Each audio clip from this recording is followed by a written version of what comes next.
నమస్తే. అధికార కాంగ్రెస్ పార్టీలో బీసీల వాటా ఎంత? ముఖ్యంగా రాజ్యాంగాన్ని పట్టుకొని రాష్ట్రాలన్నీ తిరిగినటువంటి రాహుల్ గాంధీ బీసీలకి రాజ్యాధికారం కల్పిస్తాం, బీసీలకు న్యాయం చేస్తాం, పదవుల్లో పార్టీలో సమానమైనటువంటి న్యాయాన్ని అందిస్తామని చెప్పేసి ఒక పక్కన రాహుల్ గాంధీ రాజ్యాంగాన్ని పట్టుకొని తిరుగుతూ ఉంటే రాష్ట్రంలో ఉన్నటువంటి కాంగ్రెస్ పార్టీ యొక్క పరిస్థితి ఏంటి? కాంగ్రెస్ పార్టీలో చాలా ఏళ్లుగా పనిచేస్తున్నటువంటి బీసీ వర్గాల నుంచి ఉన్నటువంటి బిడ్డల పరిస్థితి ఏంటి? ముఖ్యంగా మొన్న వేసినటువంటి కమిటీల్లో బీసీలని గొంతు కోసేటువంటి ప్రయత్నం కాంగ్రెస్ పార్టీ చేసింది. మొన్న వేసినటువంటి కమిటీల్లో కనీసం ఒకరంటే ఒకరు కూడా కార్పొరేషన్ చైర్మన్లో ఒక బలమైనటువంటి సామాజిక వర్గాలకి అవకాశం ఇవ్వకుండా వాళ్ళని తుంగలో తొక్కేటువంటి ప్రయత్నం చేసింది. మరి రానున్నటువంటి స్థానిక సంస్థల ఎన్నికల్లో 42% రిజర్వేషన్లు అంటూ ప్రగల్భాలు పలుకుతున్నటువంటి కాంగ్రెస్ పార్టీ నిజంగా అటువంటి ఇచ్చేటువంటి పరిస్థితి ఉంటుందా లేదన్నటువంటి అంశాలను మాట్లాడేటువంటి ప్రయత్నం చేద్దాం. మనతో పాటు కాంగ్రెస్ పార్టీ అధికార ప్రతినిధి లోకేష్ యాదవ్ గారితో. అన్న నమస్తే.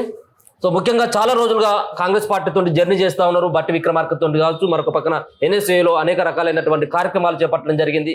కాంగ్రెస్ పార్టీ అధికారంలో రాకముందుకు పనిచేసింది, కాంగ్రెస్ పార్టీ అధికారంలోకి వచ్చిన తర్వాత కూడా మీరు అదే పార్టీని నమ్ముకుని ఉన్నటువంటి సిచ్యువేషన్ కనబడతా ఉంది. కానీ ఒక బలమైనటువంటి సామాజిక వర్గం, ముఖ్యంగా ముదిరాజులు కావచ్చు, తెలంగాణలో ముఖ్యంగా యాదవ సామాజిక వర్గం నుంచి బలమైనటువంటి సామాజిక వర్గం ఉన్నటువంటి ఈ వర్గాలని కాంగ్రెస్ పార్టీ మొండి చేయి చూపెడతా ఉంది. మీరు కాంగ్రెస్ పార్టీ నాయకుడిగా కాకుండా ఒక బీసీ లీడర్గా ఏం చెప్పదలుచుకున్నారు? కాంగ్రెస్ పార్టీలో సమానమైనటువంటి న్యాయం జరుగుతుందని మీరు ఏమైనా భావిస్తా ఉన్నారో? బీసీలకు రానున్నటువంటి స్థానిక ఎన్నికల్లో కానీ రానున్నటువంటి మళ్ళీ వచ్చేటువంటి ఎమ్మెల్యే ఎంపీ ఎలక్షన్స్లో అటువంటి ప్రయత్నం ఏమైనా జరుగుతుందని అనుకోవచ్చు? ఎందుకంటే రెడ్డిల పార్టీగా ఇప్పటికే కాంగ్రెస్ పార్టీ ముద్రపడింది. బీసీలకు సమానమైనటువంటి న్యాయం జనాభా తమాషా ప్రకారం ఇచ్చేటువంటి అవకాశం ఉంటుందా?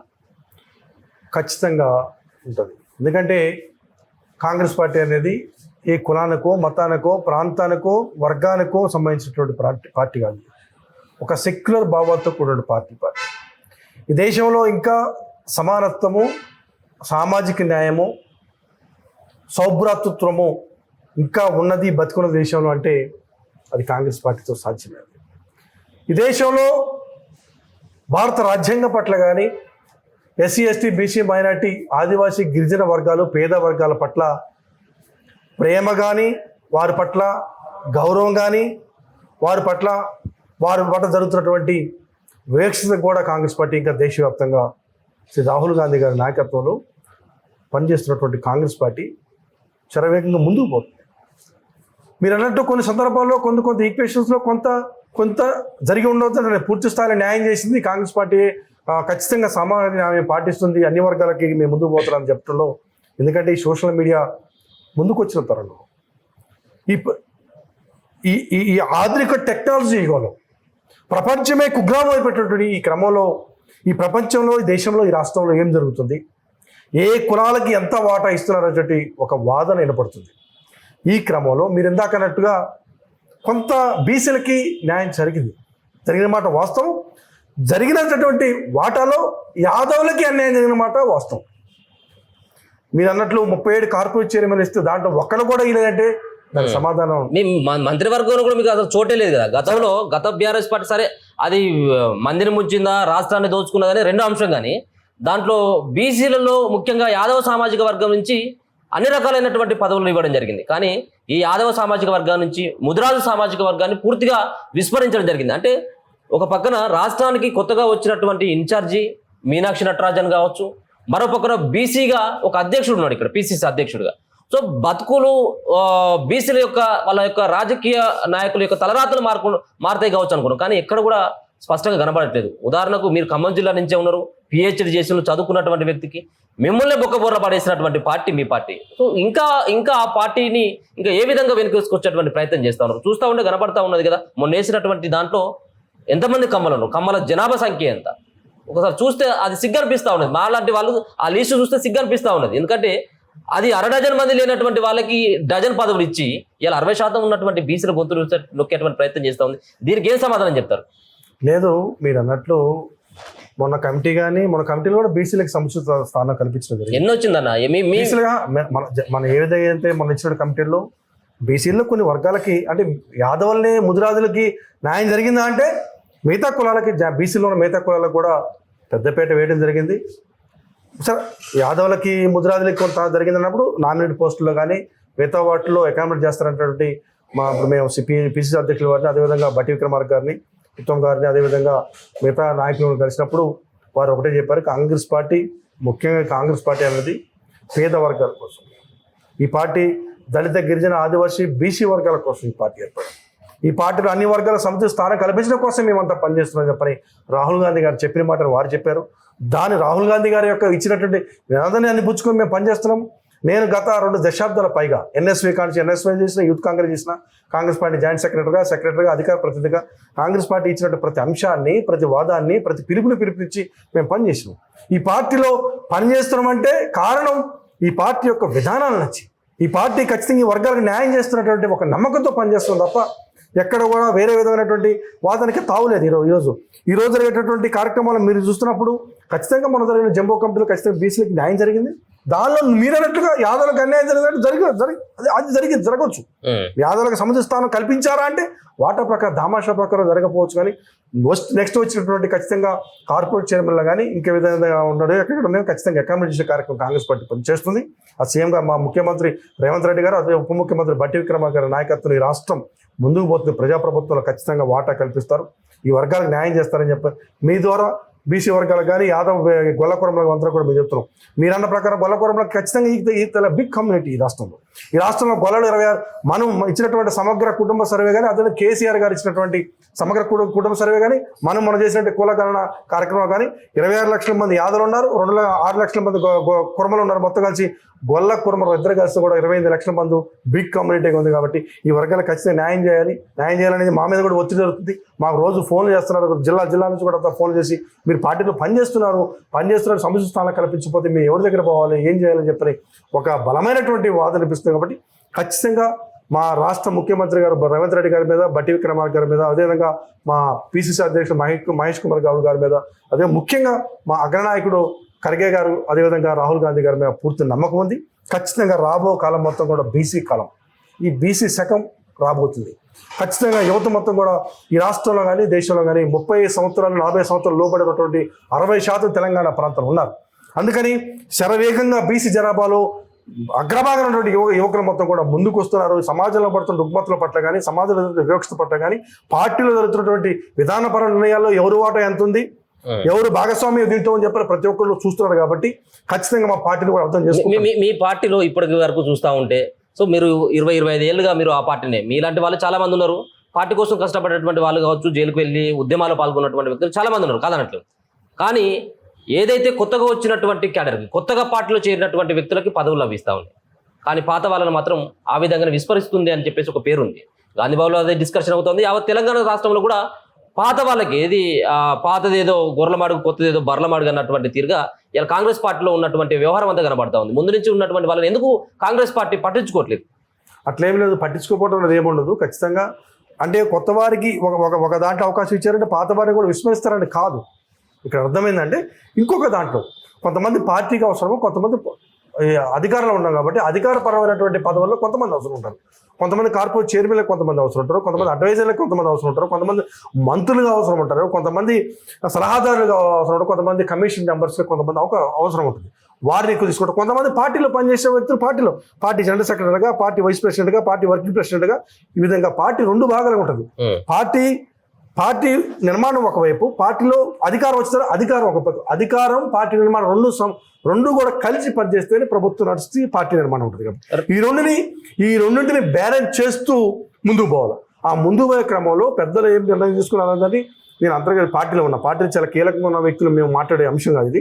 వాళ్ళు ఏ నిర్ణయం తీసుకున్నారో పార్టీని భవిష్యత్తుని, రాష్ట్ర భవిష్యత్తుని, పార్టీలో పనిచేస్తున్న క్యాడర్ భవిష్యత్తు దృష్టిలో పెట్టుకుని చేస్తారు తప్ప ఎవరు అన్యాయం చేద్దామనో, ఎవరినో అక్రమంగా పని చేయించుకొని వదిలిపెడదామనో, వదిలిపెడదామని ఆలోచన వాళ్ళకు ఉండదు. పార్టీలో పనిచేస్తారంటే ఏంటి? ఈ పార్టీ భవిష్యత్తు నిర్మించడం కోసం, ఈ పార్టీ యొక్క విధానాలను పరచడం కోసం పనిచేస్తున్న వ్యక్తులు.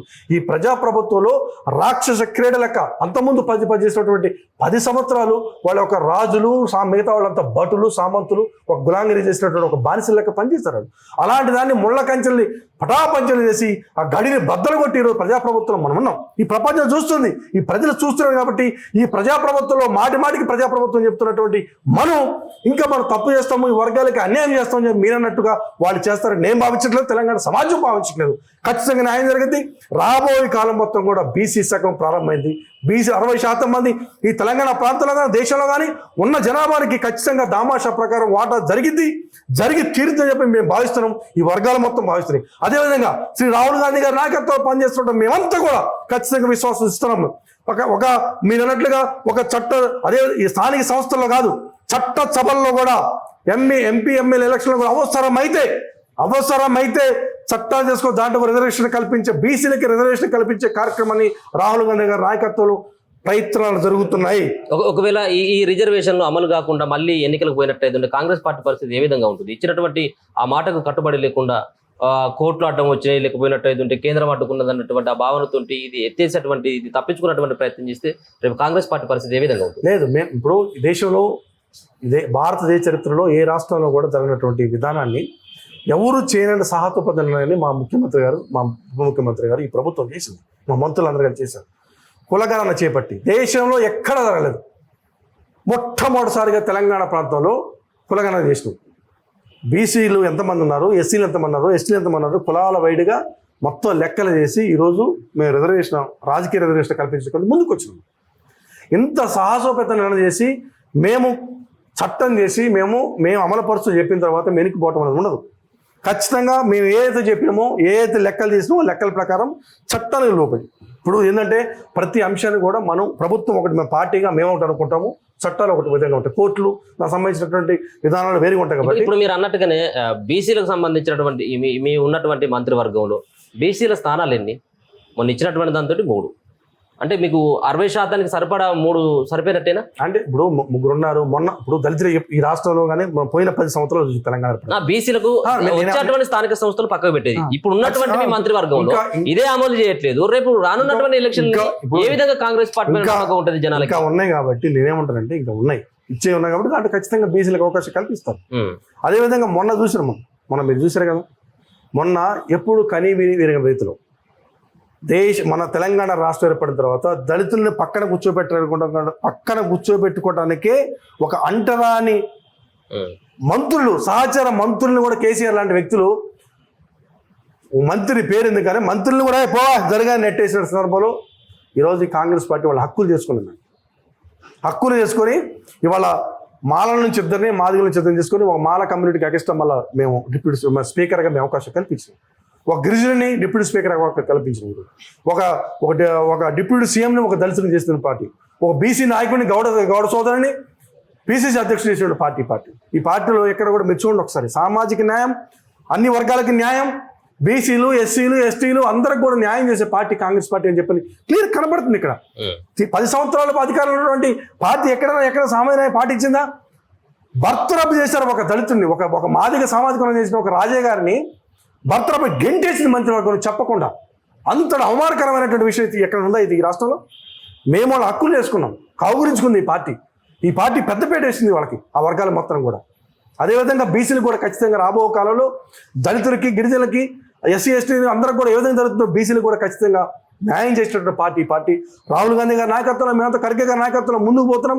ఈ రాష్ట్రంలో చూసుకుంటే మన రేవంత్ రెడ్డి గారు ముఖ్యమంత్రి గారు, అదేవిధంగా ఉప ముఖ్యమంత్రి మల్లు భట్టి విక్రమార్క గారి నాయకత్వంలో ఈ ప్రజాప్రభుత్వంలో మిగతా మంత్రులందరూ సమన్వయం చేసుకుంటూ ముందుకు పోతూ ప్రజా సమస్యల పట్ల వాళ్ళు ఈరోజు విపరీతమైనటువంటి అప్పులు చేసి ఈ రాష్ట్రాన్ని అప్పులు కొంపతోటి ఈరోజు కనీసం ప్రభుత్వం మనుగడే ప్రశ్నార్థకమైన సందర్భాల్లో కూడా సంక్షేమ కార్యక్రమాలు అమలుపరుస్తుంది. లోటు బడ్జెట్లో చాలా ఇబ్బందులు గురవుతూ కూడా ఉద్యోగాలు చేసేటట్టు ఉద్యోగాలకు నెల వాళ్ళ జీతాలు ఇచ్చుకుంటూ పెన్షన్లు ఇచ్చుకుంటూ అప్పులకు వడ్డీలు కడుతూ ఈరోజు ఈ ప్రభుత్వం నడుస్తుంది. ఈ ప్రభుత్వాన్ని సమన్వయం చేసుకుంటూ ఇటుపక్క సామాజిక న్యాయాన్ని అమలుపరుచుకుంటూ అన్ని వర్గాల యొక్క అభివృద్ధిని మేము ముందు పెడుతూ రైతుల యొక్క వారు ఈరోజు ఎంత అప్పుల్లో ఉన్నా కానీ రైతులు మొత్తం కూడా ఈరోజు రైతు బంధు కార్యక్రమం చేస్తున్నాం. అందుకని మీరు అన్నట్లుగా ఒకవేళ ఇంతకుముందు జరిగి ఉండొచ్చు, కానీ ఇక నుంచి ఖచ్చితంగా ఈ ప్రభుత్వంలో ఖచ్చితంగా బీసీల వాటా బీసీలకు ఖచ్చితంగా ఉంటుంది. బీసీలకి సముచిత స్థానం కల్పిస్తాం. మీరు అన్న విధంగా మీ ద్వారా, మన తొలుగుల ద్వారా మా యాదవ సోదరులకి, కుర్మ సోదరులందరికీ చెప్తున్నాం. మనకి ఖచ్చితంగా వచ్చే మంత్రివర్గంలో మనకి ఖచ్చితంగా రేవంత్ రెడ్డి గారు, అదేవిధంగా మల్లు భట్టి విక్రమార్క గారు, అదేవిధంగా మిగతా మంత్రివర్గం అందరి యొక్క సహకారంతో, ఈ రాష్ట్ర కాంగ్రెస్ పార్టీ యొక్క సహకారంతో, రాహుల్ గాంధీ గారి యొక్క ఆశీస్సులతో, ఖర్గే గారి యొక్క ఆశీస్సుతో ఖచ్చితంగా రాబోయే మంత్రివర్గంలో గొల్ల కుర్మల మంత్రిగా ఉండబోతున్నారని చెప్పి మనం ఆశిద్దాం. ఈ ప్రభుత్వాన్ని మనం సహకరిద్దాం. అదేవిధంగా మొన్న వచ్చిన 37 కార్పొరేట్ చైర్మన్లో మనకు అవకాశం కలగకపోవచ్చు. నెక్స్ట్ బేస్లో మనకి ఖచ్చితంగా సముచిత స్థానం కల్పిస్తారని చెప్పని మీ ద్వారా ఈ మన కమ్యూనిటీ మొత్తం చెప్తున్నాం. అదేవిధంగా మా కమిటీలో కూడా మనకి పెద్ద పేడ వేయకపోవచ్చు. మిగతా వరకు బీసీలో సోదరులకు మిగతా వచ్చినాయి కాబట్టి ఖచ్చితంగా కార్పొరేషన్లో ప్రభుత్వంలో మనకి ఖచ్చితంగా వాటా కల్పిస్తారు. ఖచ్చితంగా మనందరూ మనకు న్యాయం జరిగిద్దని చెప్పని మనమందరం విశ్వసిస్తున్నాం. ఈ ప్రభుత్వం మీద నమ్మకం కలిగించి ఈ ప్రభుత్వం ముందుకు చేసిపోయి ఇంకా 10 సంవత్సరాలు ఈ ప్రభుత్వ అధికార రావడం కోసం మనందరూ ప్రయత్నం చేద్దాం. మనం అడగటంలో తప్పులేదు. అదేవిధంగా ప్రభుత్వంలో ఉన్నటువంటి పెద్దలు కూడా ఆలోచన చేస్తున్నారు. కొంత సమన్వయం, అక్కడ కొంత అన్యాయం జరిగింది చెప్పి వాళ్ళు కూడా గ్రహించారు కాబట్టి మన కులానికి ఖచ్చితంగా రాబో కాలంలో ఖచ్చితంగా న్యాయం జరిగింది. ఖచ్చితంగా బీసీలకి అయితే న్యాయం జరిగింది మన కమిటీలో. ఖచ్చితంగా మిగతా ఏదైతే ముదిరాజులకు కొంత, యాదలకు కొంత, దాంట్లో కమిటీల్లో కొంత తగ్గిందనే మాట వాస్తవమైనప్పుడు కూడా అదేవిధంగా రాబోయే నామినేటెడ్ పోస్టుల్లో కానీ ఏ విధంగా మిగతా పార్టీ పోస్టుల్లో కూడా ఖచ్చితంగా సమర్థిస్తాను. ఈ ప్రభుత్వం మన రేవంత్ రెడ్డి గారు, బట్టి గారు నాయకత్వంలో, ఈ ప్రజాప్రభుత్వంలో మహేష్ అన్న పిసిసి అధ్యక్షుల నాయకత్వంలో ఈ పార్టీ ముందుకు పోతుంది. మనందరికీ న్యాయం చేస్తున్నాయి. ఈ ప్రభుత్వం బీసీల ప్రభుత్వం రాబోయే కాలంలో మొత్తం కూడా బీసీలు, ఎస్సీలు, ఎస్టీలు, పేద వర్గాల యొక్క అభ్యున్నతి కోసం ప్రయత్నం చేస్తున్నాయి. వారి యొక్క ఆశలు, ఆశయాలు, సోదరుల కోసం మనంతా కూడా కలిసి కొట్టాడి తెచ్చుకున్న ప్రభుత్వం. ఈ ప్రభుత్వాన్ని కాపాడాల్సింది మనం. ఈ పార్టీ కూడా ఏ కులానికో, ఏ ప్రాంతానికో, ఏ మతానికో సంబంధించిన పార్టీ కాదు. ఈ పార్టీని మనం పెంచి పోషించుకున్న కాంగ్రెస్ పార్టీ ఏ కుటుంబమో, ఏ కులమో పోషించి జగన్మోహన్ రెడ్డి వాళ్ళ కుటుంబం సంబంధించి, టీడీపీ ఒక కుటుంబం సంబంధించిన పార్టీ అది. అదేవిధంగా టీఆర్ఎస్ పార్టీ ఒక కుటుంబాన్ని. కానీ కాంగ్రెస్ పార్టీ ఈ రాష్ట్రంలో ఏ కుటుంబం చెప్పండి? కాంగ్రెస్ పార్టీ మనందరం కూడా ఎస్సీలు, ఎస్టీలు, బీసీలు, మైనార్టీలు, ఆదివాసులు, పేదలు, మిగతా కులాలందరూ కూడా మనంతా పెంచి పోషించుకుంటే ఈరోజు ఏర్పడే పార్టీ ఈ పార్టీని మనంతా కాపాడుకోవాలి. ఈ పార్టీని మనం పోషించుకుంటేనే భవిష్యత్ తరాలకి ఇది ఒక సూత్రప్రాయంగా, ఒక దిక్సూచిగా మిగిద్దని, అందరి కోసం ఎవరు ఆధారపడద్దు. మనందరికీ మన ఈ ప్రజాప్రభుత్వం రేవంత్ రెడ్డి గారు, బట్టి గారికి మనం న్యాయం చేస్తారని విశ్వసిస్తూ మీ యొక్క ఆశలు, ఆశయాలు నెరవేరుతాయని చెప్పని మన తొలి వెలుగు ద్వారా మీ అందరూ కూడా విజ్ఞప్తి చేస్తున్నాం.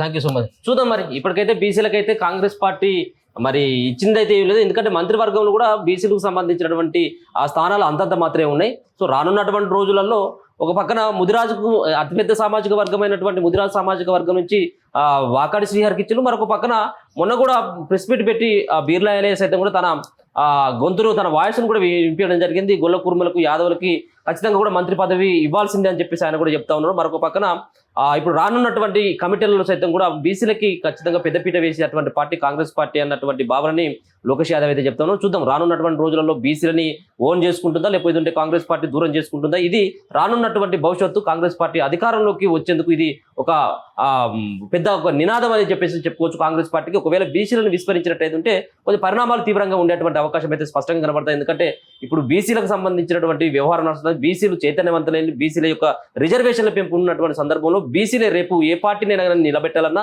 ఏ పార్టీనైనా అధికారంలోకి తీసుకురావాలన్నా కానీ వాళ్ళ మీద ఆధారపడుతుంది. కాబట్టి అన్ని పార్టీలు ఆ వైపున ఆలోచిస్తా ఉన్నాయి. మరి కాంగ్రెస్ పార్టీకి కొంత ఎడ్జ్ ఉంది. కాంగ్రెస్ పార్టీ ఓన్ చేసుకుంటుందా, కాంగ్రెస్ పార్టీ దూరం చేసుకుంటుంది అనేది మనం అతి త్వరలో చూడబోతా ఉన్నాం. చూస్తూనే ఉండండి మన తెలుగు.